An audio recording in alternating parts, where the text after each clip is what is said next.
Il y a des points spécifiques dans les comportements des élèves qui sortent de l'école Scheinet. Notamment l'idée de réfléchir sur ce qu'on va faire avant de se lancer. Alors ça a pris des formes diverses, mais tous, les trois enfants, ont consacré une année à réfléchir sur ce qu'ils voulaient faire, mais pas sans rien faire. Pas sans rien faire. Hein. Par exemple, ma fille Adèle, qui pensait plus ou moins aux arts ou à la mode, elle a fait une formation sur la création en Allemagne pendant 1 an. Hein. Donc on réfléchit, mais on travaille, on ne reste pas à la maison. Hein. Voilà. Et c'était vrai des trois sous des formes très différentes. Elle s'est lancée dans la mode, et là elle vient de s'offrir le luxe de démissionner de Chanel. Il faut oser, donc là elle est chez un autre créateur de mode parce qu'elle veut enrichir sa créativité. D'ailleurs elle a quitté Chanel pour continuer à se rapprocher du cœur de la créativité dans son métier. Ça, c'est très intéressant aussi. Chacun a trouvé sa voie, il faut dire, pas dans l'enseignement, et des voies extrêmement diverses. Et ce qui m'intéresse, ce qui m'a frappé dans un second temps, c'est ce que j'ai appelé la robustesse morale, la capacité de ne pas flancher face aux imprévus, aux aléas de la vie.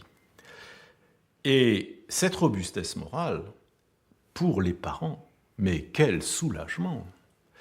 Alors là, on oublie, disons voir, le financement de cette école auquel on a quand même sacrifié nos vacances, il faut quand même le dire. Hein. On avait des grandes vacances, mais on n'avait pas l'argent pour partir. Bon, on a fait autre chose, on n'est pas si malheureux que ça, mais c'était un gros investissement. Mais là, on l'oublie parce qu'on se dit que quand l'enfant sort du système éducatif, on s'occupe plus de sa motivation. Il trouve lui-même ce qu'il veut faire et il le réalise. Il se donne les moyens de le réaliser. L'aîné, il a créé une petite start-up pour faire de la mise en lien d'élèves et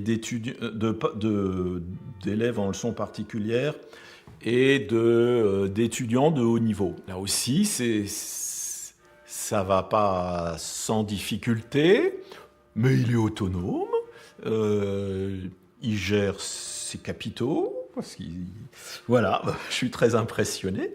Il m'a jamais sollicité, si, pour des aides matérielles, d'organisation, mais aucune dépendance financière. Et le troisième est dans les forces de l'ordre. Voilà, donc des parcours extrêmement variés, mais où la volonté et la motivation de chaque enfant est vraiment complètement autonome. On n'a jamais eu besoin de...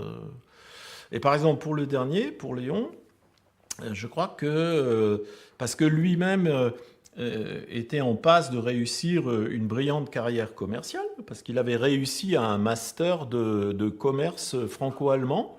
Il a été repéré par un chasseur de tête dans le domaine des accessoires automobiles. Et puis, c'est un enfant quand même, à 22 ans, il avait la voiture, le téléphone portable, et il lâche tout. Voilà.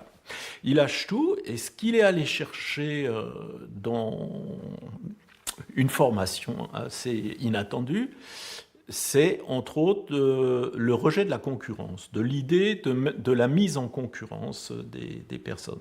Je crois que c'est ça sa vraie motivation.